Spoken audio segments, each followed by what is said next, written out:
Notre secours est dans le nom du Seigneur qui a fait le ciel et la terre. Ça y est, elle est là, la grande vision d'Ézéchiel. La grande vision, c'était pas le chapitre 1.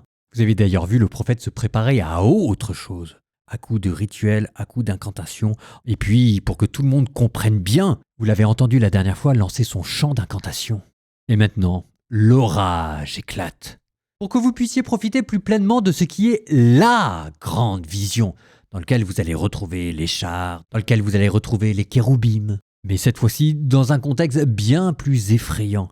Je vous ai mis tous ces chapitres ensemble, donc une grande lecture, chapitres 8, 9, 10, 11. On n'aura pas le temps de commenter après, on ira directement dans la lecture des proverbes, mais rassurez-vous, vous allez très bien comprendre de quoi il s'agit. La vision qu'Ézéchiel va vous donner est la plus effrayante de toute la Bible. Oh, peut-être pas en termes d'imagerie ou de cris d'indignation, mais ce qu'elle veut dire pour un juif, c'est ce qu'il y a de plus effrayant.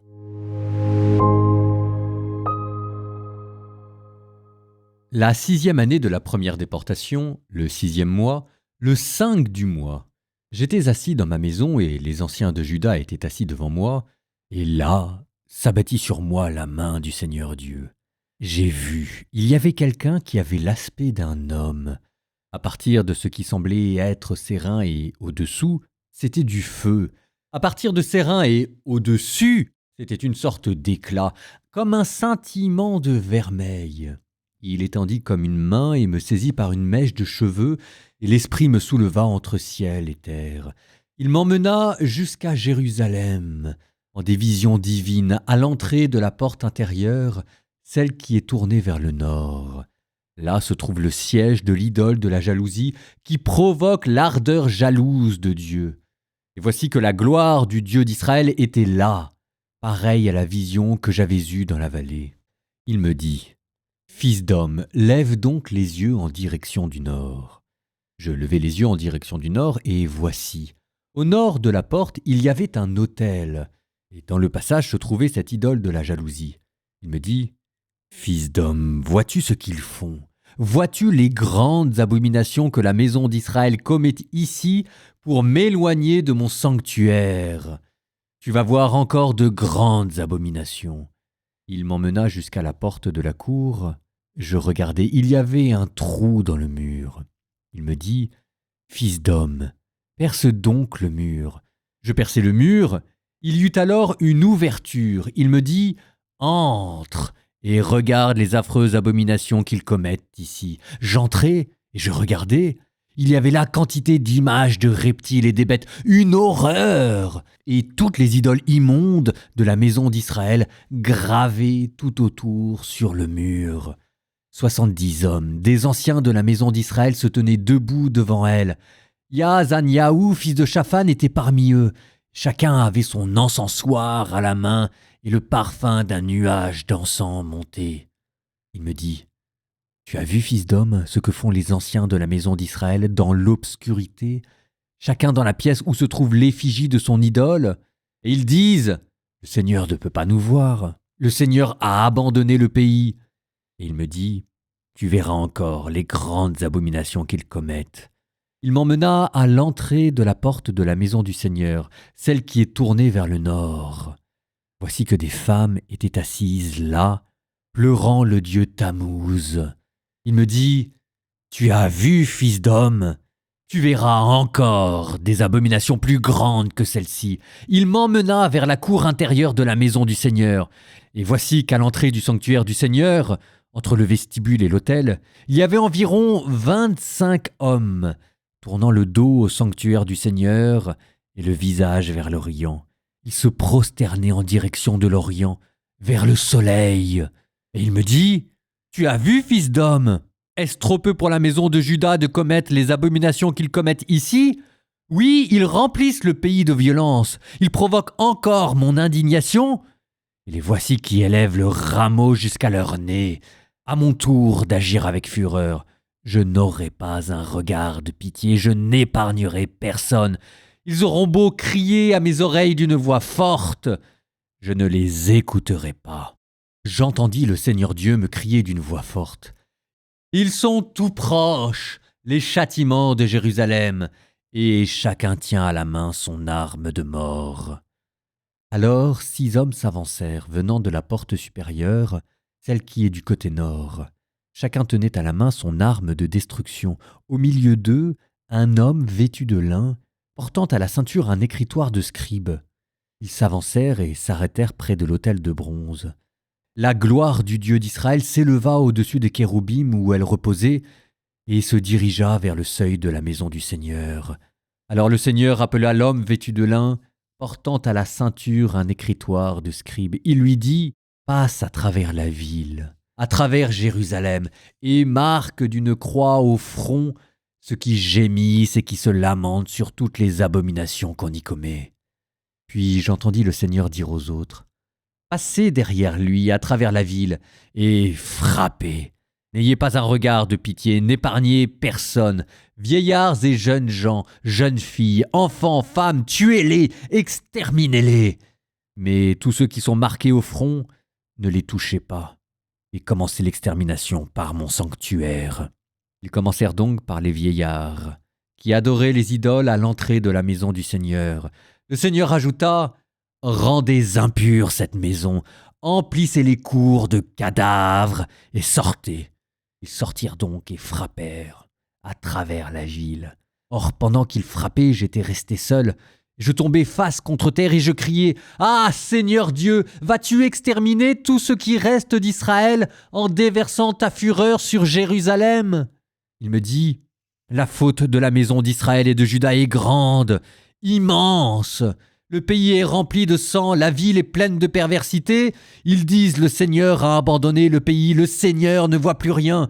Eh bien moi, je n'aurai pas un regard de pitié, je n'épargnerai personne, je ferai retomber leur colère sur leur tête. » Et voici que l'homme vêtu de lin, portant à la ceinture un écritoire, revint et rendit compte en ces termes. « J'ai fait comme tu me l'avais ordonné. J'ai vu, sur le firmament qui était au-dessus de la tête des kéroubim, on voyait, apparaissant sur eux comme une pierre de saphir dont la forme ressemblait à celle d'un trône.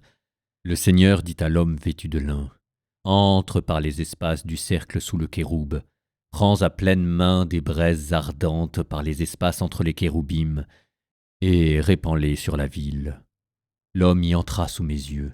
Les kéroubim se tenaient à droite de la maison lorsque l'homme entra et la nuée remplissait la cour intérieure. La gloire du Seigneur s'éleva. De dessus le kéroubim vers le seuil de la maison fut remplie de la nuée tandis que la cour était remplie par l'éclat de la gloire du Seigneur. Le bruit des ailes des kéroubim s'entendait jusque dans la cour extérieure, comme la voix du Dieu Tout-Puissant lorsqu'il parle. Quand il ordonna à l'homme vêtu de lin, « Prends du feu par les espaces de cercle, par les espaces entre les kéroubim. » L'homme y entra, il se tint près de la roue. Le kéroub étendit la main par les espaces entre les kéroubim vers le feu qui est dans les espaces entre les kéroubim, et il en préleva et le mit dans la main de l'homme vêtu de lin. Celui-ci le saisit et sortit. Alors apparut sous les ailes des kéroubim comme une main humaine. J'ai vu 4 roues près des kéroubim, une roue près de chaque kéroub. Les roues scintillaient comme une pierre de chrysolite. Toutes les 4 paraissaient avoir même forme. Elles étaient comme imbriquées l'une dans l'autre. Quand ils avançaient, ils allaient dans les 4 directions. Ils avançaient sans s'écarter car ils avançaient du côté où était dirigée la tête. Ils avançaient sans s'écarter. Tout leur corps, leur dos, leurs mains, leurs ailes, ainsi que les roues, étaient remplis de scintillements autour des 4 roues. À ces roues fut donné le nom de Galgal, c'est-à-dire cercle. Je l'ai entendu. Ils avaient chacun 4 faces. La première était une face de kéroub, la deuxième une face d'homme, la troisième une face de lion et la quatrième une face d'aigle. Les kéroubim s'élevèrent. C'était le vivant que j'avais vu près du fleuve Kébar. Quand les kéroubim avançaient, les roues avançaient à côté d'eux. Quand les kéroubim déployaient leurs ailes pour s'élever de terre, les roues ne s'écartaient pas mais demeuraient à côté d'eux. Quand ils s'arrêtaient, elles s'arrêtaient. Quand ils s'élevaient, elles s'élevaient avec eux. l'esprit du vivant était en elle, et la gloire du Seigneur quitta le seuil de la maison et s'arrêta au-dessus des kéroubim. Ceux-ci déployèrent leurs ailes, et je les vis partir en s'élevant de terre, et les roues avec eux. Ils s'arrêtèrent à l'entrée de la porte orientale de la maison du Seigneur. La gloire du Dieu d'Israël était au-dessus d'eux. C'étaient les vivants que j'avais vus au-dessus du Dieu d'Israël, près du fleuve Kébar, et je reconnus que c'étaient des kéroubim. Chacun avait 4 faces et 4 ailes, et une forme de main humaine sous ses ailes. Leurs faces étaient semblables aux faces que j'ai vues près du fleuve Kébar. Tel était leur aspect, et chacun allait droit devant lui. L'Esprit me souleva et m'emmena jusqu'à la porte orientale de la maison du Seigneur, celle qui fait face à l'Orient. À l'entrée de la porte, il y avait 25 hommes, parmi lesquels je vis Yaazania, fils d'Azouz, et Pelatiaou, fils de Benayaou, des princes du peuple. Il me dit, « Fils d'homme, ces hommes-là préparent leurs mauvais coups, conseillent le mal dans cette ville. Ah, on n'est pas prêt de bâtir des maisons, disent-ils. Voici la marmite et nous sommes la viande. Bien c'est pourquoi prophétise contre eux. Prophétise, fils d'homme. » Et l'Esprit du Seigneur tomba sur moi et il me dit, « Parle, ainsi parle le Seigneur. C'est ainsi que vous avez parlé, maison d'Israël. Ce qui vous monte à l'esprit, moi, je le connais. Ah, elles sont nombreuses dans cette ville, vos victimes. Elles remplissent les rues. C'est pourquoi ainsi parle le Seigneur Dieu. Vos victimes que vous avez mises au milieu de la ville, ce sont elles la viande. Et la ville, c'est la marmite. Quant à vous, je vous en ferai sortir. L'épée, vous la craignez ? L'épée, je la ferai venir contre vous. Oracle du Seigneur Dieu, je vous ferai sortir de la ville. Je vous livrerai aux mains des étrangers.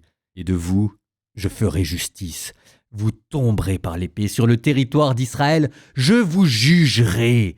Alors vous saurez que je suis le Seigneur. Cette ville ne sera pas pour vous une marmite, et du dedans vous ne serez pas comme de la viande. C'est sur le territoire d'Israël que je vous jugerai.